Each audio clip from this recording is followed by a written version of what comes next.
Thanks to all of you for being here and for your support of really the tremendous work that IWF does. I'm trying to remember what year I kind of first started getting involved. It might have been around the end of my time in Congress, but it's been incredible to see the trajectory just over the last 5-6 years and the impact that IWF has had, and how much it has sparked and inspired people, women and girls, people all across the country to take it upon themselves to really be the solution and confront the grave and serious and historic challenges that we're facing today. I think the focus of this summit today is around leadership, which is essential. I have found too often in my time in politics now that has spanned over 20-something years, my time serving in the military in different capacities, the challenge and opportunity of leadership is a perpetual one. I find it now in the Office of the Director of National Intelligence and the intelligence community across the board. And too often what I see, especially in some of our young women and girls, but even some of the moms groups that I've met over the years, is a concern or question around not being qualified to lead. Whether it's running for office or taking on an organization or going and testifying before Congress or before a school board meeting, people who haven't done it before, never imagined themselves to be in this position, often say, well, someone else can do it. Someone else will be better to do it. Someone else is more experienced. Someone else has the right qualifications and meet that criteria, for example, to be a candidate for office. And my response to them is always focused on the most important characteristic that we should all look for in a leader, and that we should strive for in the leaders who we choose to elect and that we choose to support. And that characteristic is someone who cares. If you care about serving and making a positive impact on your community, your state, your country, you will therefore then care about telling the truth. You will care about standing up for what is right. And the courage that we see, especially in this vitriolic political environment that we are in, that courage is necessary because of the radical responses that we all get when we do very simple common sense things like stand up for the truth and speak the objective truth. And obviously the foremost example, and the one that's been really gratifying to see the progress around, is the truth of the biological difference between men and women and girls and boys, and that, girls should be able to play sports against girls. It's a perfect case study. I think the fundamental issue is so much greater than this example, because this whole fight and this whole challenge is impacting a generation. But when you look at what's really at stake is the existence and acceptance that there is such a thing as objective truth is really the issue. And so this is the current fight over this, and the progress that's been made here in the US and around the world with a lot of these international sporting entities is truly incredible. But it all drives down to the implications of what happens when we live in a society that rejects the existence of objective truth. It erodes and removes the guardrails that must exist in our society, that there is such a thing as truth, that we expect our lawmakers and our leaders to understand that there is such a thing as truth, that we expect our media to understand that there is such a thing as truth. How does a journalist, a true, honest journalist, which is a rare breed these days, I know we have a few in the room, thank you for being here,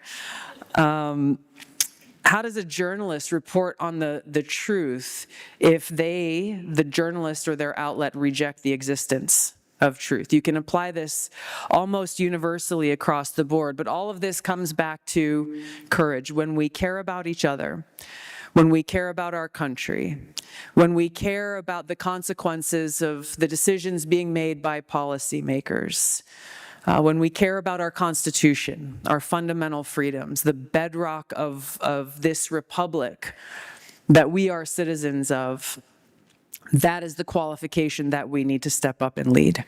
and to make that difference. I went through my own version of facing these constant challenges and questions in the ways that I have tried to and chosen to serve over the last few decades, where people constantly told me, you are too young, you are not qualified, you don't have an Ivy League degree, you don't have a degree at all back in the day. But I'm grateful to my parents for this. They homeschooled us. I'm the fourth of 5 kids. They instilled this ethic of service and being the solution to a problem that you see, that no matter the detractors who came my way, even those who meant well, who said, oh, you're too young to run for Congress. I was 31 at the time. You're too young to run for Congress. The other guy who's running, he's got all the money, he's got all the endorsements, he's going to win. Just hang back and try again in 20 years. And they thought they were giving me good advice and were being helpful, and I smiled, and this is Hawaii, so I said thank you, aloha, and then proceeded to ignore their very helpful feedback. But they were looking at all of the wrong things. They were looking at what they viewed as the political resume, the political establishment requirements, rather, and fundamentally forgetting the most important thing, which is we step up to serve the people, period. And in my race for Congress, that was the big difference. I was running against a candidate who was highly funded, had all the endorsements, near 100% name recognition. He had just run a statewide race and lost. And my seat was essentially a statewide seat. He thought he was going to win. The final debate night that we had, I remember we were in the 2 different green rooms right next to each other, about to walk out in the debate. I'd known him forever. It's Hawaii. We know everybody. And as he walked out 2 minutes before me, he was singing a song. He's a former basketball player, probably 6'8". And he looked back over his shoulder at me as I was about to walk out and singing the Black Eyed Peas song. And he looked at me and he's like, tonight's gonna be a good night. And I smashed him in the debate.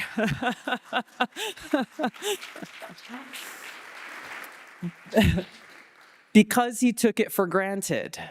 He took the people for granted. He took me for granted. And so he didn't prepare.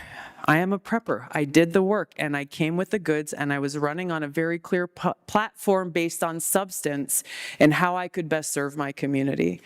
So fast forward, I had 3% name recognition when we started this race. 5 months before the election, I had, I think, 20% in the polls. He had 60%. And there was a couple other candidates who kind of had broke out the rest of the margins. He was already interviewing staff that he planned to hire for his office in Congress at that point in time. And then I ended up winning the race and beating him by a 22% margin.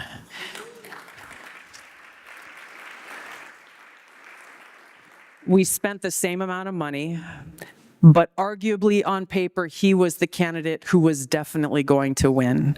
As he was interviewing his future staff, I was going island by island, holding town halls, knocking on doors, standing outside the supermarket, introducing myself to people and saying, I'm interviewing for a job to work for you. How can I serve you? What do you care most about? Here's what I care about, and here's what I stand for. And I point to this story often as I'm talking to folks who are thinking about running for Congress, who are thinking about themselves, how can I get involved? I don't even know where to start. And usually always going back to, well, I don't have the resume that's required. I don't have the money. I can't self-fund. I don't know how to pick up the phone and call a donor to ask for support. And I tell them my story because it's a real one, because that was me. That was me. And when we focus on having that servant's heart, guiding us, inspiring us, giving us that courage every single day, and focusing on those who we are trying to serve and positively impact. This goes back to the vision that our founders had for our country, truly.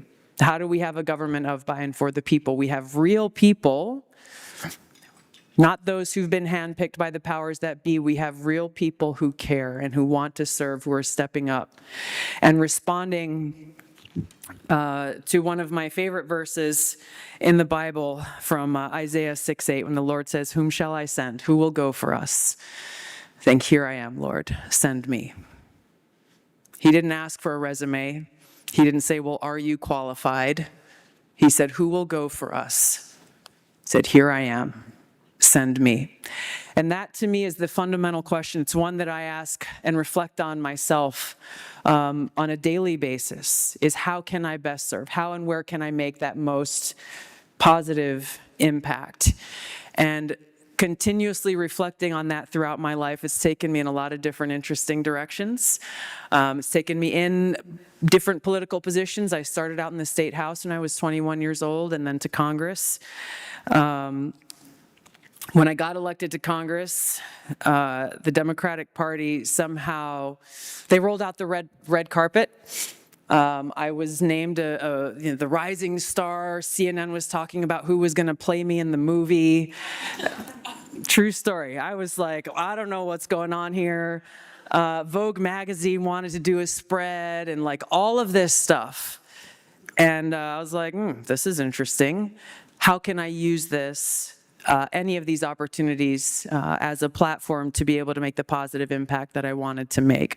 The problem with them was they really thought I was going to be a puppet for them, and that whatever they were dangling in front of me was somehow going to entice me into allowing them to control what I was there to do.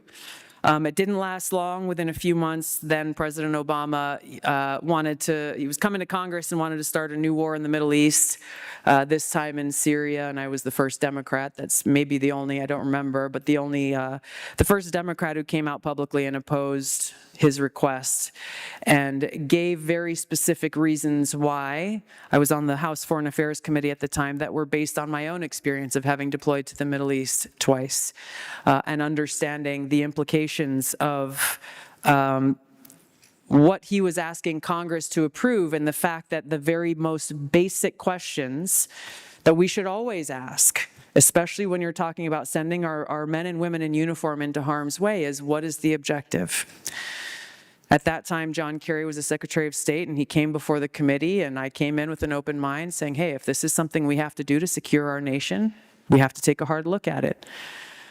But when I asked what was the objective, they said, oh, well, we want to go in and deliver a punch in the gut to the Syrian regime. Not a pinprick, not a decapitation. We want to deliver a punch in the gut. It's like, okay. That's not a clear objective. How does that serve our best interests as a country? How does that secure our nation? How does that make the American people more safe? And what's the plan, I asked, when they punch back or their friends punch back? Oh, we don't think they will. Like, also not a good plan. We don't think they will.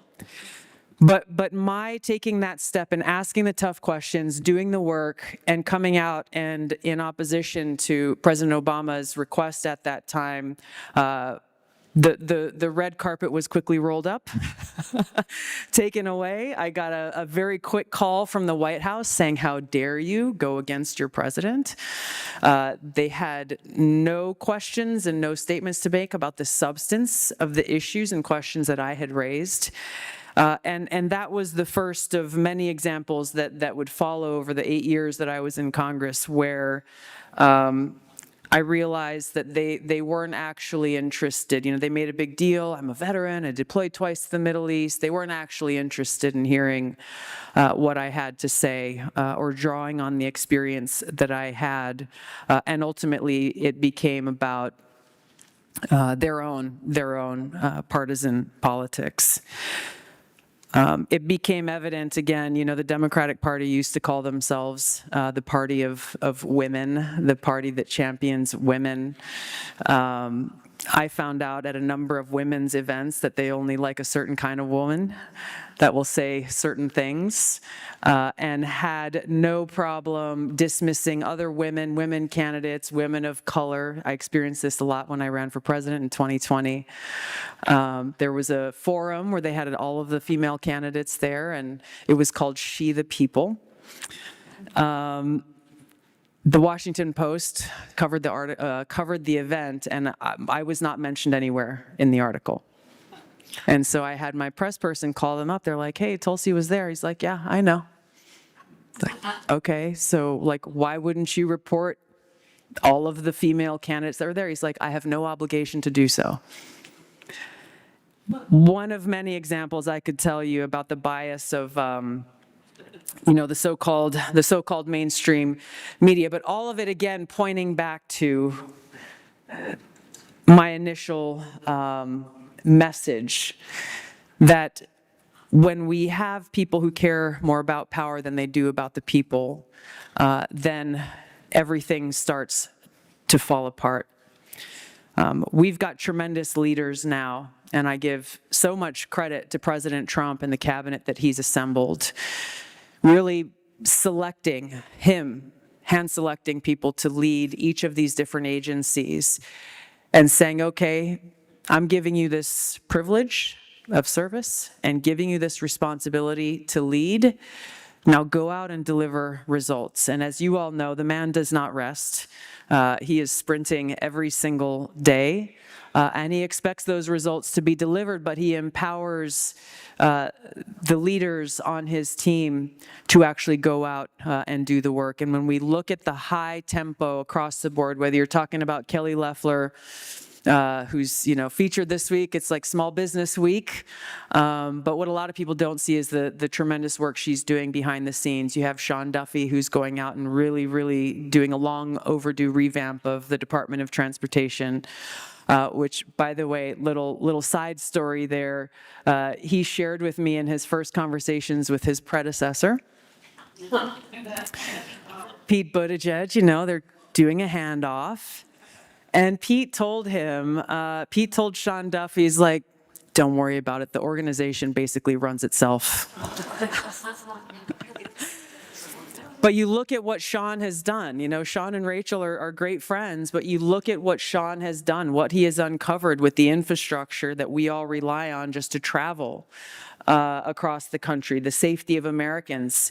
And you look at what happens and the difference when you have leaders who care and who are leaning into that mission of service, focusing on that mission every single day versus those who are in it just for the optics or just for the resume bullet. And that's where IWF has done and continues to do such tremendous work in bringing up and supporting and empowering leaders across the country. Last 2024, I had the opportunity in the fall to go. I was in Reno and went to watch one of the girls' volleyball games there. And this was one of the teams that was taking a very principled and courageous stand to not play against any of the volleyball teams that had a biological male on the women's team. And it was so cool just to be there, to offer our support. Mark Wayne Mullen was there with me to offer our support to these young women. And then to see them, we invited some of them, this was right before the Madison Square Garden rally, the big Trump rally. And to then see them go on and start doing media interviews, and to see them then go on and start to do things they never ever thought that they'd be capable of doing. And seeing how they, along with Riley Gaines and all of these incredible young women, really demonstrated the power of their voice and their personal experience that helped to trigger and inspire truly historic change that we're continuing to see unfold. And that's really where, when we look at the opportunity that all of you, whether you're donors or supporters or your candidates or those who are working on policy issues on the Hill, while we may not see results as quickly as we would like, This is a moment that requires all of us to not only look at ourselves in the mirror every day and say, how can I do more? How can I be a part of the solution? But in doing so, recognize that the decisions and the actions that we take, whether we realize it or not, are inspiring others to do the same. Where they may say, if she can do that, maybe I can too. I've been grateful to have experienced this over and over and over again, and to help be that supporting voice, to encourage people to step outside of their comfort zone, to not be afraid of that discomfort, and to remain truly rooted in a spiritual foundation, and recognizing the great responsibility that we have. People don't believe me when I tell them this, but my younger sister would attest to it. But growing up, fourth of five, my head was buried in books. I did martial arts, I was surfing, but I was extremely shy and am a textbook introvert. And so when I first decided to run for office in Hawaii when I was 21, I will never forget the first speech I gave. It was in an elementary school cafeteria in Waipahu on the island of Oahu, and I had to give a 3-minute speech telling people, this is who I am, this is why I'm running. Seems pretty simple. I felt so sick leading up to that. I was standing outside that cafeteria door. They had all these candidates going through, and sweating beyond belief. I had borrowed my mom's dress to wear at this, and I don't remember anything that I said, to be honest, but I did not walk out. I did what I had to do. I did not walk out of there thinking like, easy, I got this. It took years of knocking on doors and experiencing those nerves, experiencing that fear, that anxiety, that insecurity, not once, not twice, but every single day, as I knocked on thousands of doors in that district, every single day. And after each conversation, realizing like, oh God, that was so nice. They were such a nice person. What's the problem? And then all of the anxiety comes back in like, oh, the next one's gonna be the tough one. Then the next one, then the next one. And ultimately, I had to confront this because it was not productive. And I had to figure out a way through it. And I definitely, learned the hard way, but I had to ask myself, like, what's your problem? What are you so afraid of? Why is this causing you so much anxiety? And what I realized was that all of my fears and anxiety were ultimately coming from a pretty selfish place of like, what if I look stupid? What if they ask me a question I don't know the answer to? What if I don't say the right words? But in all of my own responses to that, it was all about I. That word was repeating itself way too much, especially given what I was there to do. And my mission was, how can I serve you? What can I do for you and your family? Tell me about your concerns. And so when I talk about a spiritual foundation, for me, that was a spiritual realization that my aim and my goal and my purpose is to try to be of service to God. And how best to serve God than to be of service to God's children and to try to make that positive impact.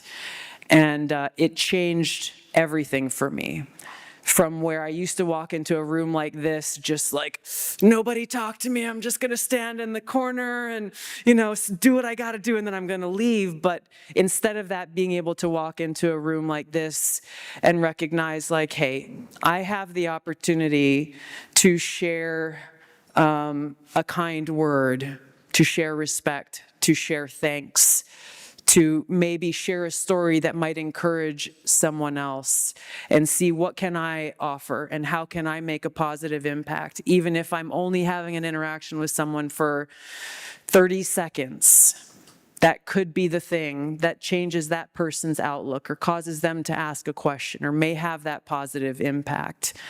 And that to me is really collectively, yes, what IWF is about and has been making a positive impact for so long in this country. Yes, for women and girls, but we can't talk about women and girls without talking about our husbands and our fathers and our brothers and our society as a whole. And so I've personally gone through my own journey and learned the hard way and run into a bunch of brick walls. But I'm grateful for IWF because I didn't have a group of supporters and mentors and those who were out doing the tough work and having the tough conversations on the TV when I was learning and figuring out how can I best serve. So all of that is really just to say I'm grateful to be here and really grateful for the work that IWF does and the support that they are getting from all of you, however you are contributing to this cause. We face some of the greatest challenges right now to the fundamental fabric of our country. And it is up to every single one of us as citizens of this great country to be the one that steps up and says, here I am, send me. And every day asking, okay, I'm doing things I didn't thought I would do. What more can I do? How can I best serve? How can I make a greater impact? And we are making that impact, whether it be individually, but certainly collectively. We've seen the power of change when enough patriots and leaders and citizens who care stand up for what is right, stand up for common sense, stand up for the truth, and stand up for those fundamental principles that make this country the great country that it is, those principles enshrined in our Constitution as they are being challenged every single day. Thank you all so much for the opportunity to be here and share this time with you. Thank you.